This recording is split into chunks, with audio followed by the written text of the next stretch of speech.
บรรยากาศการให้บริการน้ำมันเสื้อไฟในมื้อนี้หลายปั๊มยังคงให้บริการประชาชนเป็นปกติ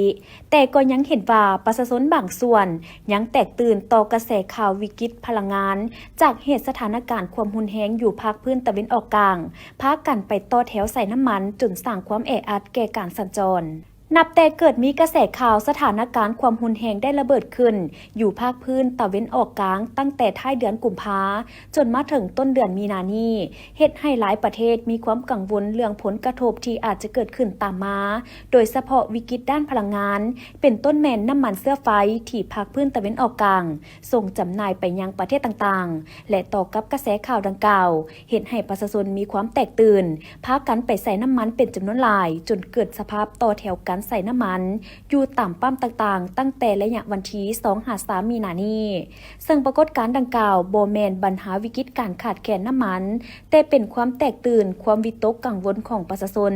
ความจริงแล้วประเทศลาวของพวกเฮายังนำเข้าน้ำมันเป็นปกติโดยให้การยืนยันจากกระทรวงอุตสาหกรรมและการค้าที่มีความเป็นห่วงเป็นใยต่อสถานการณ์ดังกล่าวจึงได้แจ้งมายังพ่อแม่ประชาชนและทั่วสังคมทราบเกี่ยวกับสภาพการสนองน้ำมันเสื้อไฟภายในประเทศแม้นยังมีการนำเข้าเป็นปกติถึงว่าสภาพการสากลในภาคพื้นตะวันออกกลางจะส่งผลให้ราคาน้ำมันในตลาดโลกมีการเน่งติ่งแต่รัฐบาลได้มีการติดตามอย่างใกล้ชิดและประสานงานกับบรรดาบริษัทผู้นำเข้าอย่างต่อเนื่อง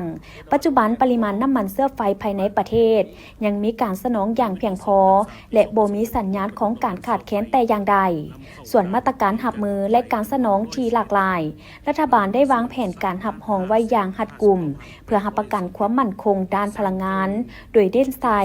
1. การขยายแหล่งน้ำเข้าพวกเขาได้มีการร่วมมือยุทธศาสตร์กับคู่ค้าเพื่อเพิ่มช่องทางน้ำเข้าที่หลากหลายโดยเฉพาะผ่านเส้นทางรถไฟลาวจีนและทางเรือซึ่งจะช่วยลดพรการพึ่งพาแหล่งใดแหล่งหนึ่งเพียงอย่างเดียว 2. การรักษาคลังสำรองบรรดาบริษัทน้ำเข้าได้มีการเพิ่มระดับน้ำมันแห้งฉุกเฉินเพื่อรับประกันการสนองในระยะยาว 3. การคุ้มครองราคารัฐบาลจะนำใส้กลไกกองทุนน้ำมันและมาตรการด้านภาษีอากรเพื่อช่วยประคองราคาขายย่อยภายในบ่ให้มีการผันผวนแห้งเกินไป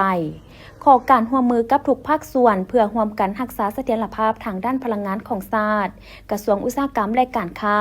ขอเรียกร้องมายังทั่วสังคมบ่ให้มีความตื่นตกใจขอให้ประชาชนเติมน้ำมันตามความต้องการสมไส้ปกติบ่ควรกักตุนน้ำมันไว้ในครัวเรือนเพราะอาจจะเกิดความเสี่ยงด้านอัคคีภัยและความปลอดภัยหากพบเห็นการฉวยโอกาสกักตุนน้ำมันหรือขายราคาเกินกำหนดท่านสามารถแจ้งสายด่วน1510ได้ตลอดเวลานอกนี้กระทรวงอุตสาหกรรมและการค้ายังออกแจ้งการคุ้มครองปั๊มบริการบ่ให้ขายน้ำมันเสื้อไฟใส่กระตุกหรือทางบรรจุทุกประเภทในขนาดปริมาตร5 ลิตรขึ้นไปโดยเด็ดขาดและเปิดสำนักวิปัสสนากรรมฐานวัดป่านาคูดน้อยเมืองนาไซทองนาควรวิจันทร์เกี่ยมจัดงานบุญใหญ่เททองรอพระพุทธรูปเทราภิเษกฮดทรงและสมโภชพระพุทธรูปตลอดทั้งคืนโดยงานดังกล่าวจะได้จัดขึ้นในวันที่10 วันที่15 มีนาคม 2026 นี้ที่มีหลากหลายกิจกรรมทางพุทธศาสนาโดยเริ่มแต่วันที่10 มีนาคม วันที่13 มีนาคมในตอนเช้าเวลา 8 โมงจะมีการสวดพระไตรปิฎกเวลา 14 โมงจะอบรมกรรมฐานให้แก่นักเรียนตอนค่ำเวลา 18 โมงไหว้พระสวดมนต์ปฏิบัติธรรมและฟังธรรมวันที่13 มีนาคมในตอนบ่ายเวลา 15 โมงจะมีพิธีแห่พระพุทธรูป10 องค์และพระไตรปิฎกมาประดิษฐานและถวายไว้ที่วัดป่านาคูดน้อยวันที่14 มีนาคมในตอนบ่ายเวลา 15 โมงจะได้มีพิธีเททองหล่อพระพุทธรูป6 องค์วันที่15 มีนาคม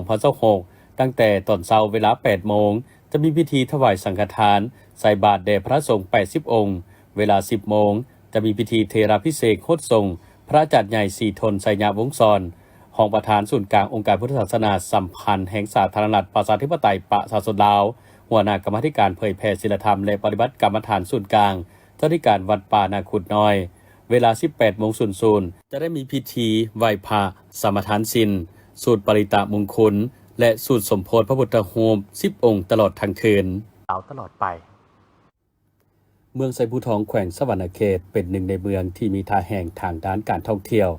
ซึ่งในแต่ละปีสามารถดึงดูดแขกทางภายในและต่างประเทศเข้ามาท่องเที่ยวเมือง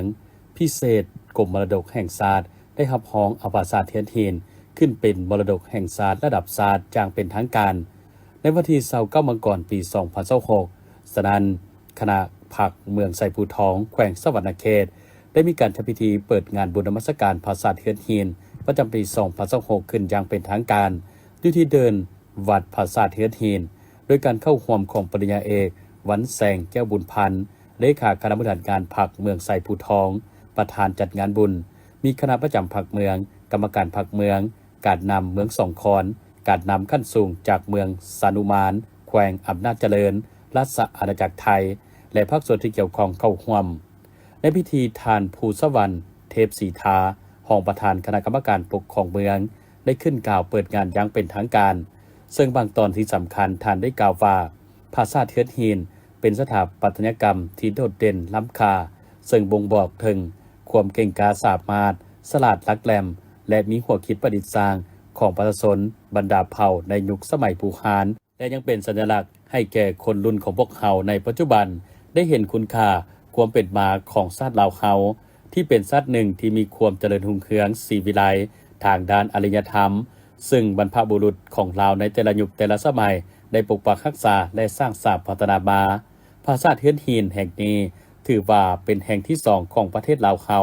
ถัดจากวัดภูจำปาสักตามการสันนิษฐานว่าถูกสร้างตั้งขึ้นในระยะท้ายศตวรรษที่11หาต้นศตวรรษที่12พระธาตุเฮือนหินมีรวมยาว24เมตรกว้าง21เมตรสูงเกือบ20เมตรส่วนขอบเขตห้องคอยกำแพงเก่าเฮือนหินยาว150เมตรกว้าง100เมตรฉะนั้นพอมาฮอดเดือน4เพ็งออกใหม่15ค่ำของทุกๆปีพระธาตุเฮือนหินแห่งนี้แม่นอยู่ในยุคเดียวกัน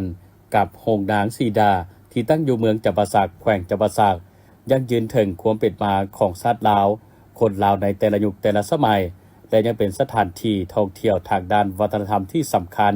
และมีชื่อเสียงอีกแห่งหนึ่งของแขวงสวรรณเขตก็คือชาวเมืองไซภูทองพิธีสง่าราศีนีปริญญาเอกวันแสงแก้วบุญพันธ์พร้อมด้วยบรรดาการนำขั้นสูงของเมืองแขกถึกเซินได้ให้เกียรติขึ้นลันคลอง9 บาทเพื่อเป็นสิริมงคลของการเปิดงานบุญเฉลิมฉลองพระธาตุเฮือนหินขึ้นอย่างเป็นทางการจากนั้นบรรดาการนำภาครัฐก็ได้เข้าร่วมการแห่รูปจำลองคือแห่พระธาตุเพิงงูสวงงูโทนเต่าคำและหน้าสวงเพื่อเป็นการกาลบูชาให้แก่พระธาตุเฮือนหินซึ่งเป็นปีที่2ให้มีกิจกรรมนี้เพื่อสืบสานวัฒนธรรมของลาวที่เคยปฏิบัติกันมาพร้อมกันนั้นยังได้ชมการตีกลองจริงและการแสดงศิลปะวรรณคดีมี7ขบวนฟ้อนของน้องนักเขียนที่มาจากกลุ่มบ้านที่8และขบวนฟ้อนที่มาจากเมืองสองคอนจากนั้นการนำภาครัฐก็ได้เข้าร่วมการทอดต้นสามัคคีเพื่อเป็นการถวายแด่พระธาตุเฮือนหินในวันที่ 3 มีนาปี 2026ท่านจันทบุญสุขอรุณรองรัฐมนตรีกระทรวงอุตสาหกรรมและการค้าได้นำพาคณะลงติดตามกวดกาปั๊มน้ำมันอยู่ตามจุดต่างๆและบรรดาปั๊มที่หยุดให้บริการอย่างผิดปกติซึ่งการลงกวดกาในครั้งนี้แม่นเพื่อกวดกาติดตามการให้บริการว่ามีการกักตุนน้ำมันหรือปิดปั๊มโดยพลการพร้อมทั้งตรวจสอบตัวจริงว่าปั๊มที่ปิดนั้นมีน้ำมันเหลืออยู่ในสร้างหรือบ่และถ้าพบเห็นว่ามีน้ำมันแต่เจตนาปิดเพื่อเก็งกำไรต้องสั่งให้เปิดบริการทันทีในกรณีหากผู้ประกอบการละเมิดและบ่ปฏิบัติตามระเบียบการทางเจ้าหน้าที่การค้าจะได้ดำเนินการเฮ็ดบทบันทึกและพิจารณาถอนใบอนุญาตดำเนินธุรกิจโดยบ่มีข้อยกเว้นทั้งนี้ก็เพื่อรับประกันให้น้ำมันมีคุณภาพได้ผ่านตรวจสอบและมาตรฐานวัดแทกไปพร้อมๆกันเพื่อให้มั่นใจว่าประชาชนได้สวมใส่น้ำมันที่มีคุณภาพและเต็มฤทธิ์การลงเคลื่อนไหวติดตามกฎการในครั้งนี้แม้หน้าที่ของพวกเขาที่จะรับประกันในการคุ้มครองการนำเข้าการแจกจ่ายและการติดตามการให้บริการของหัวหน่วยธุรกิจและพร้อมที่จะใช้มาตรการขั้นเด็ดขาดกับผู้ที่สร้างความปั่นป่วนต่อเศรษฐกิจสังคมในสภาพปัจจุบันนี้เฉลิมฉลองวันอนุรักษ์สัตว์ป่าแห่งชาติได้จัดขึ้นในวันที่ 3 มีนาคม 2026อยู่ที่มูลนิธิอนุรักษ์ช่วยเหลือสัตว์ป่าลาวบ้านเสียงเลทาเมืองปากเงิมนครหลวงจันทน์โดยการเข้าร่วมของทานกองมีสีสมุทรประธานคณะกรรมการปกครองเมืองปากเงิมพร้อมด้วยภาคส่วนเกี่ยวข้องเข้าร่วม ท่านแสงอรุณสุริยวงศ์หัวหน้าแผนกกสิกรรมและสิ่งแวดล้อมนครหลวงจันทน์ได้รายงานให้ฮู้ว่าดังที่พวกเฮาฮู้นำกันแล้วว่าสัตว์ป่ามีความหมายความสำคัญและจำเป็นหลายต่อการดำรงชีวิตของประชาชนบรรดาเผ่าและการพัฒนาเศรษฐกิจสังคมของชาติเพื่อคุ้มครองติดตามกวดกาเวียกงานสัตว์ป่าให้อุดมสมบูรณ์และเป็นการอนุรักษ์สัตว์ป่าที่ใกล้จะสูญพันธุ์พร้อมทางแนใส่บ่ให้มีผลกระทบต่อธรรมชาติถิ่นที่อยู่อาศัยจำกัดการหลุดลงและการสูญพันธุ์ของสัตว์ป่าซึ่งระยะผ่านมาได้เอาใจใส่ติดตามกวดกาเกี่ยวกับการค้าขายสัตว์ป่าตามจุดที่เราแลมจุดที่เป็นเป้าหมายคือตลาดดุงมะขายตลาดคุด3 บาทตลาดนางาตลาดลาวโอซีตลาดสังเจียงตลาดลาวตลาดบ้านนาแคตลาดบึงทัดหลวงตลาดหัวขัวตลาดสีเขียวไอเต็กและได้ติดตามกวดกาการลักลอบซื้อขายสัตว์ป่าตามทางโซเชียลออนไลน์และตามการรายงานของแหล่งข่าวจากพลเมืองดีทั้งหมด57 ครั้งได้พบเห็นการกระทำผิดซื้อสัตว์ป่า13 ครั้งสามารถยึดสัตว์ป่าได้235 ตัวรวมทั้งสิ้นส่วนสำหรับการปล่อยสัตว์ป่าในระยะผ่านมานครหลวงจันทน์ได้จัดตั้งปฏิบัติการปล่อยสัตว์ป่าลงสู่ป่าธรรมชาติห้วยหองของบึงและป่าสงวนต่างๆนับแต่ปี 1994 เป็นต้นมาเพื่อปฏิบัติตามกฎหมายว่าด้วยสัตว์ป่าฉบับปรับปรุงจึงได้จัดพิธีเฉลิมฉลองวันอนุรักษ์สัตว์ป่าขึ้นอย่างเป็นทางการและเป็นขบวนการอย่างกว้างขวางมาแต่ปี 2009 จนถึงปัจจุบัน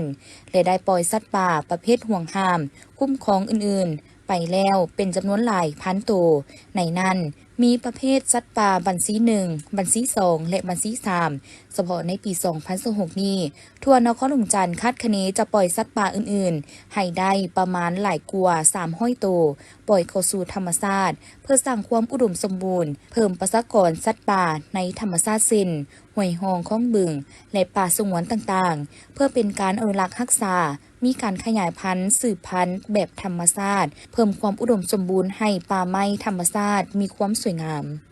ศรีวิไลรัฐมนตรีกระทรวงโยธาธิการและขนส่งพร้อมด้วยคณะได้ปรึกษาหารือเหตุเวียกร่วมกับองค์การปกครองนครหลวงจันทน์ในตอนบ่ายของวันที่ 2 มีนาคม 2026 อยู่ที่ห้องว่าการนครหลวงจันทน์โดยการต้อนรับของฐานอัศพังทองศรีพันดอนเจ้าของนครหลวงจันทน์มีบรรดาฐานของเจ้าของหัวหน้ากรมแผนกการประธานคณะกรรมการปกครองเมืองหัวหน้ารัฐวิสาหกิจน้ำประปารัฐวิสาหกิจรถเมล์รัฐวิสาหกิจไฟฟ้านครหลวงห้องการคุ้มครองและบริการตัวเมืองเวียงจันทน์และภาคส่วนที่เกี่ยวข้องเข้าร่วมกองประชุมครั้งนี้จุดประสงค์ร่วมกันหารือประกอบความคิดความเห็นในหลายหน้าเวียกเป็นต้นปัญหาที่เกี่ยวพันกับแขนงการขนส่งปัญหาการสัญจรอ้างอ่อนในตัวเมืองการแก้ไขปัญหาอุบัติเหตุแก้ไขซ่อมแปลงเส้นทางในตัวเมืองและซานเมืองของนครหลวงจันทน์ที่ข้างค้าเพื่อซอกวิธีทางแก้ไขเฉพาะหน้าและยาวนานที่เห็นว่าเป็นปัญหาเข่งห้อนและสังคมให้ความสนใจหลายในการแก้ไขเวียกงานที่ติดพันระหว่างกระทรวงโยธาธิการและขนส่งและแผนกโยธาธิการและขนส่งนครหลวงจันทน์ให้ฮิบฮอนจัดตั้งปฏิบัติคือปรับปรุงแก้ไขโครงสร้างพื้นฐานโครงล่างความพร้อมทุกอย่างให้แท้เหมาะเพื่อการทดลองแล่นรถเมล์ BRT ตามสายทางที่ได้กำหนดไว้และคาดว่าจะเริ่มทดลองแล่นให้ประชาชนได้สวมใช้อีกครั้งในวันที่ 10 มีนาคม 2026 และมอบหับโครงการไว้นี้นอกนั้นยังค้นคว้าการแก้ไขปัญหาน้ำประปาที่บ่เพียงพอตามความต้องการของสังคมในตัวเมืองและซานเมืองทั่วนครหลวงจันทน์ให้ได้รับการแก้ไขให้ประชาชนได้รับสวมใช้อย่างทั่วถึงการแก้ไขซ่อมแปลงตามเส้นทางในตัวเมืองและซานเมืองให้ขึ้นแผนละเอียดกำหนดจัดแจงเพื่อการสัญจรให้มีความสะดวกว่องไวไปมาปลอดภัยและได้รับการแก้ไขทันเวลาและยกระดับเส้นทางปู่อย่างในขอบเขตซานเมืองเข้าบ้านประชาชนในต่อหน้าในกล่องประชุมครั้งนี้เป็นโอกาสที่ดีทั้งสองภาคส่วนจะได้ปรึกษาหารือเหตุเวียกร่วมกันเห็นได้ปัญหาที่เกิดขึ้นเพื่อซอกหาวิธีทางแก้ไขให้ทันกับสภาพตัวจริงในการพัฒนาตัวเมืองของนครหลวงจันทน์ให้มีความสะอาดสวยงามน่าอยู่เป็นส่วนรวมทางด้านเศรษฐกิจสังคมวัฒนธรรมและการท่องเที่ยวสร้างนครหลวงจันทน์ให้นับมือเติบใหญ่เข้มแข็งขึ้นไปเรื่อยๆจากกระทรวงก็เป็นการติดตามการเหตุเวียกร่วมกันระหว่างทางกระทรวงโยธาธิการและขนส่งกับทางองค์การปกครองนครหลวงจันทน์เกี่ยวกับการซ่อมแปลงเส้นทางเป็นต้นเป็นการจัดให้บริการรถเมล์ด่วน BRT ในวันที่ 10 มีนาคม 2026 ที่จะมาถึงนี้ต้องติดตามไปพร้อมกันจากชมข่าวต่อไปจะพาท่านผู้ชมไปติดตามพิธีเปิดกระบวนการให้วัคซีนกันพยาธิโปลิโอแก่เด็กเป้าหมายที่มีอายุลุ่ม 5 ปี เพื่อสร้างภูมิคุ้มกันและป้องกันเด็กน้อยจากความพิการและเสียชีวิต ในวันที่ 3 มีนาคม 2026 อยู่ที่ห้องหมอเศรษฐาธิราชได้จัดพิธีเปิดกระบวนการให้วัคซีนกันพยาธิแห่งชาติสำหรับวัคซีนพยาธิโปลิโอในสาธารณรัฐประชาธิปไตยปราศจากลาวโดยการเข้าร่วมของท่านดร.ไพวันแก้วประเสริฐรองรัฐมนตรีกระทรวงสาธารณสุขท่านนางวิไลวรจันทรตีรองประธานคณะกรรมการปกครองนครหลวงจันทร์มีผู้ต่างหน้าจากองค์การยูนิเซฟและภาคส่วนที่เกี่ยวข้องเข้าร่วม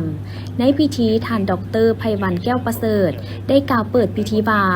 การเปิดกระบวนการครั้งนี้แม้นมีความหมายและความสำคัญต่อเวียกงานการให้วัคซีนกันพยาธิแก่เด็กเป้าหมายที่มีอายุลุ่ม 5 ปีที่เข้าโรงเรียนและบ่ได้เข้าโรงเรียนในทั่วประเทศดังที่พวกเราฮู้นำกันแล้วว่าอยู่สาธารณรัฐประชาธิปไตยปราศจากลาวได้รับการรายงานกรณีที่พบเชื้อพยาธิโปลิโอและพยาธิหมากแดงที่ถูกยั่งยืนจากห้องวิเคราะห์จากประเทศญี่ปุ่นและศูนย์วิเคราะห์ระบาดวิทยาของลาวในปี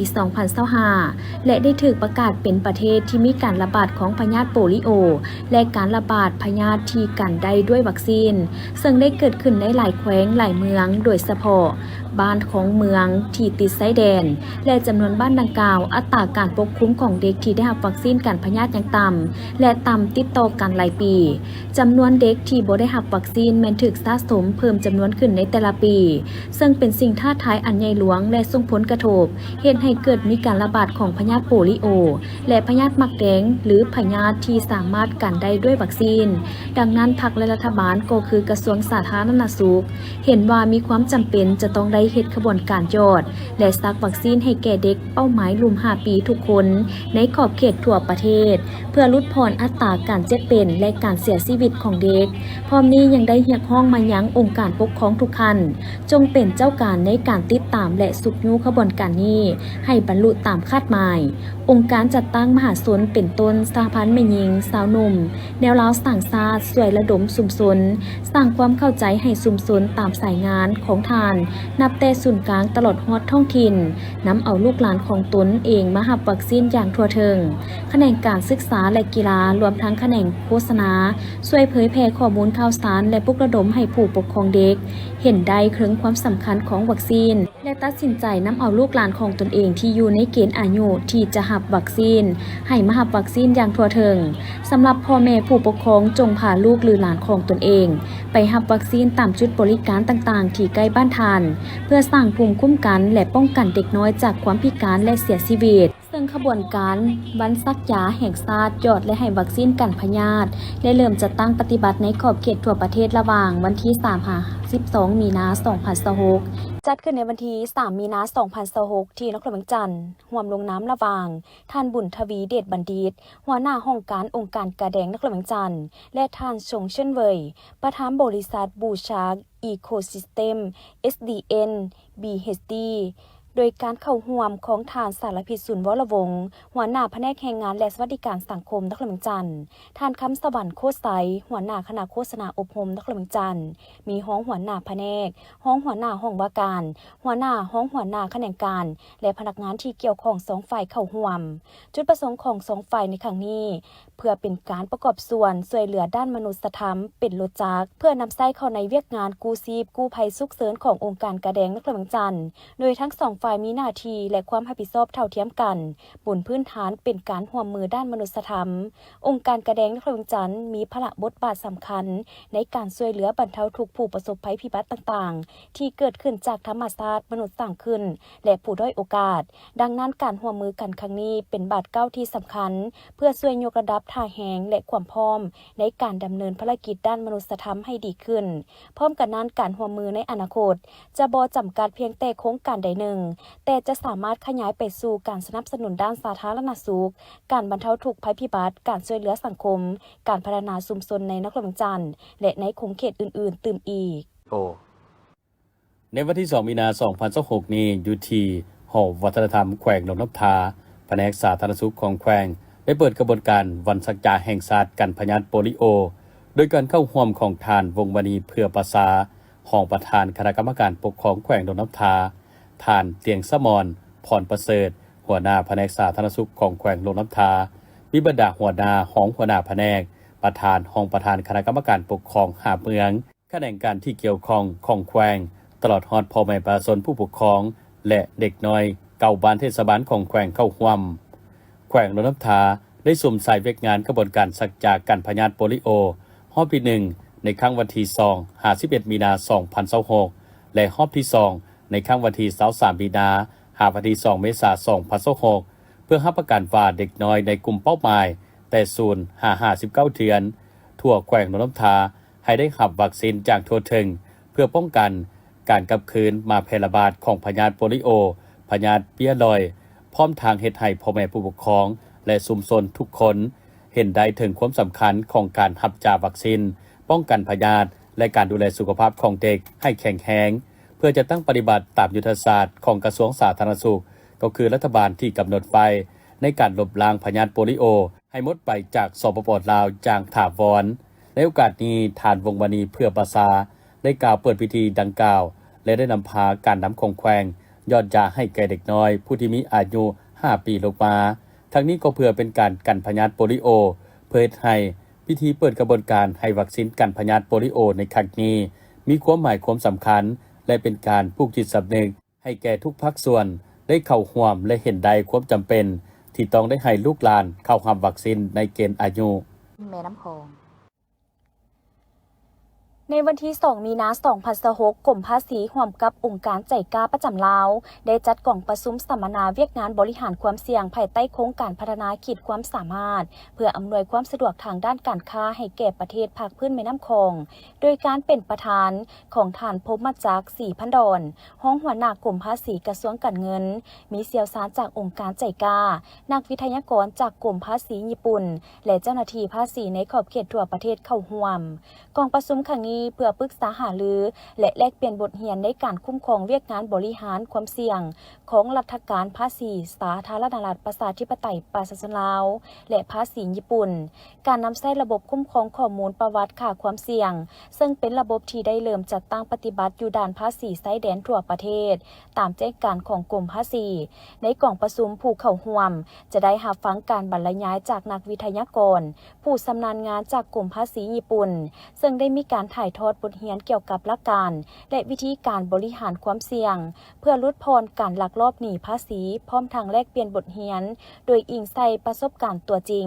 จากประเทศญี่ปุ่นซึ่งจะดำเนินไปเป็นเวลา4วันเต็มนับแต่วันที่2-5 มีนาคม 2026โอกาสนี้ท่านพมมาจาก4,000 ดอนได้เน้นนักให้บรรดาคณะเฮ็ดเวียกและเจ้าหน้าที่ภาษีจงประกอบความคิดความเห็นต่อกับข้อสะดวกและข้อคงค้างของการนำใช้ระบบ SCS ในระยะผ่านมาเพื่อเป็นข้อมูลพื้นฐานสำคัญในการปรับปรุงและพัฒนาระบบดังกล่าวให้มีความสะดวกทันสมัยให้สอดคล้องกับการปฏิบัติเวียกงานตัวจริงอยู่ด้านภาษีหลายขึ้นโดยบทเรียนครั้งนี้ถือเป็นบัตรเก้าสำคัญในการสร้างความเข้มแข็งให้แก่เวียกงานการบริหารความเสี่ยงของกรมภาษีเคียงคู่กันนั้นยังเป็นการเสริมขยายการร่วมมือของเวียกงานภาษีของ2ประเทศในวันที่2มีนาคม2026นี้พลตรีกงทองสุขวงศ์รองรัฐมนตรีกระทรวงป้องกันประเทศพร้อมด้วยคณะได้เข้าพบปะทานอ่อนจันทร์คำภาวงศ์รองเลขาพรรคแขวงหัวหน้าคณะจัดตั้งแขวงอยู่ที่ห้องรับแขกห้องว่าการแขวงนนทาด้วยความอบอุ่นในโอกาสดังกล่าวนี้ทั้ง2ฝ่ายก็ได้รายงานสภาพรวมโดยย่อเป็นต้นแมนการพัฒนาประเทศชาติเว้ารวมว่าสพก็คือแขวงนนทามีความสงบดีมีท่าแห่งขยายตัวอย่างต่อเนื่องประชาชนภายในแขวงมีความดุมั่นในการปลูกฝังเลี้ยงสัตว์และอื่นๆพร้อมเดียวกันนี้ก็ได้ประชุมร่วมกันและพันเอกบุญมีไสประเสริฐรองเลขาคณะผักหัวหน้าการทหารกองบัญชาการทหารแขวงได้รายงานการจัดตั้งปฏิบัติเวียกงานการทหารท้องถิ่นในระยะ1 ปีผ่านมาเป็นต้นแมนการจัดตั้งปฏิบัติเวียกงานการเรียนการสอนเวียกงานศึกษาพื้นฐานการป้องกันตัวและศึกษาป้องกันศาสตร์ในทั่วแขวงทางภาครัฐและเอกชนมี30แห่งในนี้เมืองหลวงน้ำทามี7 มศ.มี 2,635 นองเฉลี่ยผลได้หับ78 ส่วนห้อย เมืองสิงห์มี5 มศ. มีจำนวน 1,000 นองเฉลี่ย76 ส่วนหอย เมืองรอง 4 มศ. รวมมี896 คนเฉลี่ยได้75 ส่วนหอย เมืองเวียงภูคามี 5 มศ. รวมมี959 คน และเมืองนาแลมี 7 มศ. รวมมี 1,343 คน ในโอกาสนี้พลตรีกงทองสุขวงศ์รองรัฐมนตรีกระทรวงป้องกันประเทศได้ให้การโอลมซึ่งทานได้แสดงความยกย่องสมเสยต่อกับการนำของแขวงเป็นต้นแบบกองบัญชาการทหารแขวงที่มีผลงานอันพ้นเด่นระยะที่ผ่านมา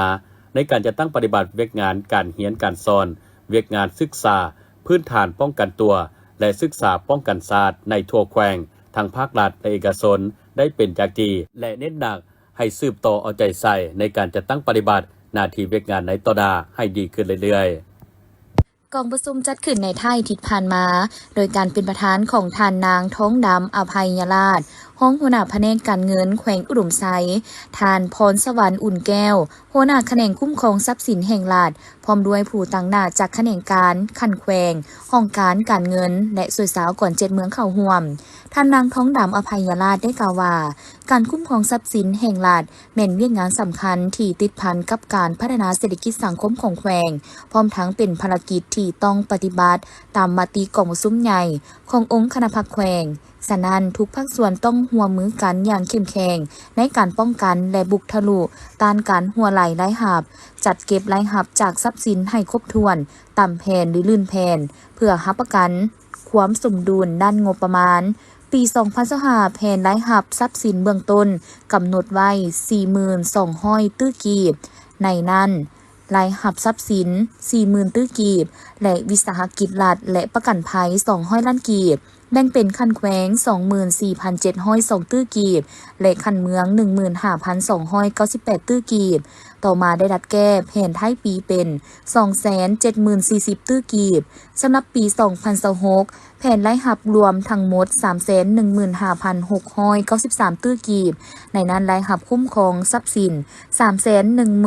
315,593 ตื้อกีบและวิสาหกิจประกันภัย 100 ล้านกีบโดยแบ่งหน้าที่รับผิดชอบให้ศูนย์กลางเพื่อบรรลุแผนการปี 2026 ให้ได้ตามคาดหมายแขนงคุ้มครองทรัพย์สินแห่งรัฐได้กำหนดมาตรการจุดสุ่มเซ็นเพิ่มทวีการศึกษาอบรมการเมืองแนวคิดให้แก่พนักงานยกสูงจรรยาบรรณและคุณสมบัติของรัฐกรเข้มงวดการคุ้มครองการจัดเก็บรายหับจากกิจการก้นแห่ธาตุตั้งแต่ขั้นขุดค้นผลิตหาส่งออกตามแจ้งการเลขที่ 5087/กง.ลงวันที่ 12 ตุลา 2021 ของกระทรวงการเงินกองประชุมครั้งนี้ยังได้เปิดโอกาสให้บรรดาผู้เข้าร่วมแลกเปลี่ยนความเห็นและทดลองบทเรียนเพื่อนำไปปรับปรุงแก้ไขให้เวียกงานคุ้มครองทรัพย์สินแห่งรัฐคงแขวงบรรลุผลตามเป้าหมายที่วางไว้